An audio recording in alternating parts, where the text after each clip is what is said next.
नमस्कार दोस्तों, मैं हूं तनुष्का और आपका स्वागत है मेरे चैनल तनुष्का टेल्स पर। आज की वीडियो में हम बात करने वाले हैं बेबीज की वैक्सीनेशन के बारे में।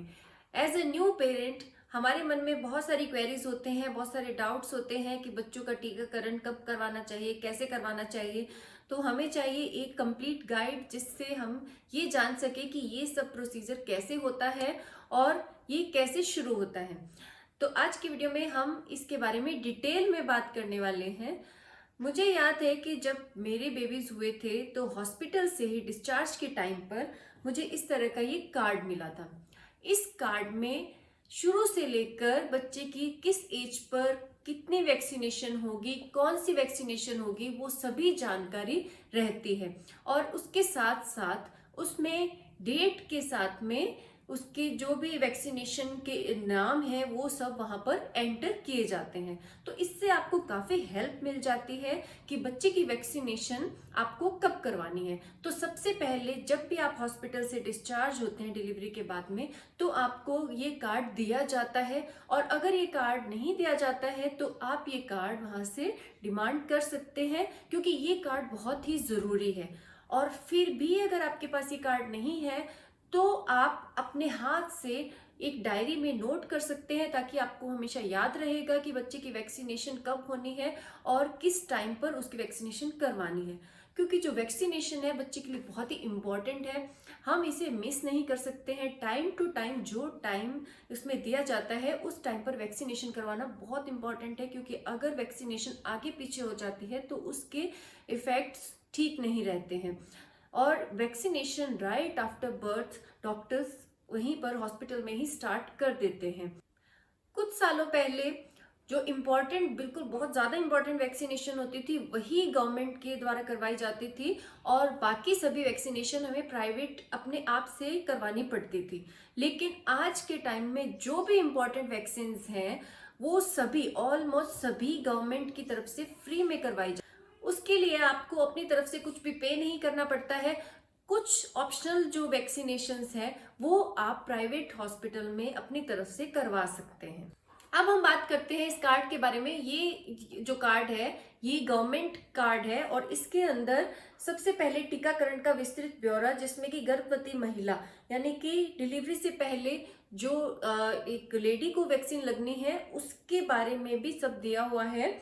और उसके बाद में बच्चे के जन्म से लेकर 1 साल तक की वैक्सीन, और उसके बाद में अलग अलग महीनों पर जो वैक्सीन लगेगी वो सभी डिटेल्स इसके अंदर एंटर की हुई है। तो आप टाइम टू टाइम इस कार्ड को जरूर चेक करते रहिए, कहीं आपसे कोई भी वैक्सीन मिस नहीं हो। वैक्सीनेशन के बारे में एक और जो डाउट रहता है वो है पेनलेस वैक्सीनेशन या फिर पेनफुल वैक्सीनेशन।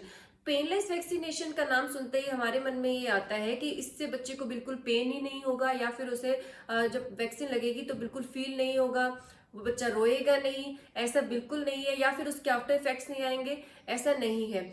जो पेनलेस वैक्सीनेशन है और जो सिंपल वैक्सीनेशन होती है उसमें दो ही चीजों का डिफरेंस है। जब मैंने अपने डॉक्टर से बात की तो उन्होंने ये बताया कि इसमें दो ही चीजें अलग है, और वो है एक तो उनके जो प्राइस है उसमें बहुत बड़ा डिफरेंस है।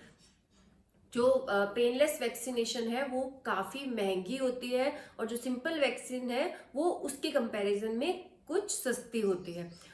और दूसरा जो डिफरेंस है वो ये है कि जो पेनलेस वैक्सीनेशन है वो कॉम्बिनेशन में भी आती हैं। जैसे कि अगर आपके बच्चे को 2 या 3 वैक्सीनेशन एक साथ होनी है तो क्या होगा कि अलग अलग वैक्सीन अगर लगेगी तो बच्चे को अलग अलग टाइम पे उसको वो पेन फील करना होगा। लेकिन अगर हम लोग उसे एक ही कॉम्बो के रूप में दे देंगे तो उसे उतना पेन नहीं होगा।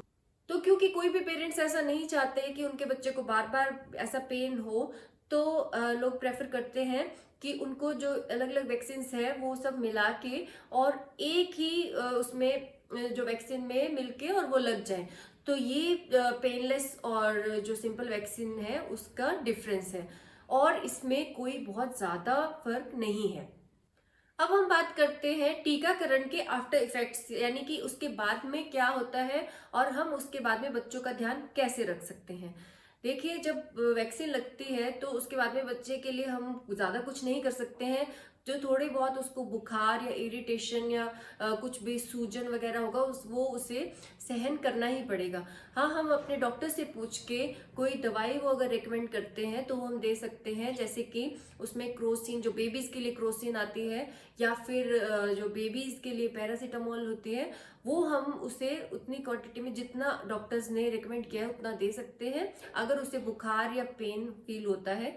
और उसके साथ साथ में जो जैसा कि डॉक्टर बताते हैं कि कुछ ठंडा उसके ऊपर जैसे आइस से कुछ लगा सकते हैं, कोल्ड प्रेस कर सकते हैं, और इससे ज़्यादा हम लोग कुछ नहीं कर सकते हैं। हाँ, जिस जगह पे वैक्सीनेशन हुआ है वहाँ पर हमें उसे लूज कपड़े पहनाने चाहिए, बहुत ज़्यादा टाइट कुछ ऐसा, जैसे अगर पैरों पे हुआ है तो लेगिंग वगैरह ऐसा कुछ नहीं पहना है, तो उससे कंफर्टेबल फील होगा और बहुत ज़्यादा इरिटेशन वहाँ उस जगह पर नहीं लगेगी।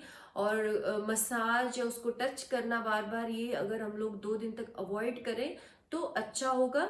और बाकी कोई वैक्सीनेशन के बाद में ऐसा नहीं है कि बहुत ज़्यादा बच्चे को परेशानी होती है, ज़्यादा से ज़्यादा जो उसके आफ्टर इफेक्ट्स हैं वो 2 दिन तक रह सकते हैं, उसके बाद में बिल्कुल सब कुछ नॉर्मल हो जाता है। तो इसमें कोई बहुत ज़्यादा घबराने की ज़रूरत नहीं है कि बच्चा बहुत ही परेशान होगा, ऐसा नहीं है। सभी वैक्सीन्स का आफ्टर इफेक्ट नहीं आता है, कई वैक्सीन्स तो ऐसी हैं जिसमें लगने के बाद में बच्चों को पता भी नहीं चलता है कि कुछ हुआ भी है। और बच्चों को ये जो इफेक्ट्स हैं वो उनकी बॉडी के अकॉर्डिंग, कुछ बच्चों को ज़्यादा फील हो सकते हैं, कुछ को कम फील हो सकते हैं। तो किसी से कंपेयर करके हमें बिल्कुल भी ये टेंशन में नहीं आना है कि हमारे बच्चे के साथ क्या हो रहा है, किस तरह से हो रहा है। अच्छा होगा कि वैक्सीन लगने के तुरंत बाद अब अपने डॉक्टर से बात कर लें और उनसे पूरी जानकारी ले लें कि इस वैक्सीन से क्या क्या हो सकता है, ताकि आपको कुछ भी अगर देखने को मिलता है तो घबराहट नहीं हो। चैनल को अगर आपने सब्सक्राइब नहीं किया है तो सब्सक्राइब कर लें इसी तरह की और इंफॉर्मेटिव वीडियोस के लिए।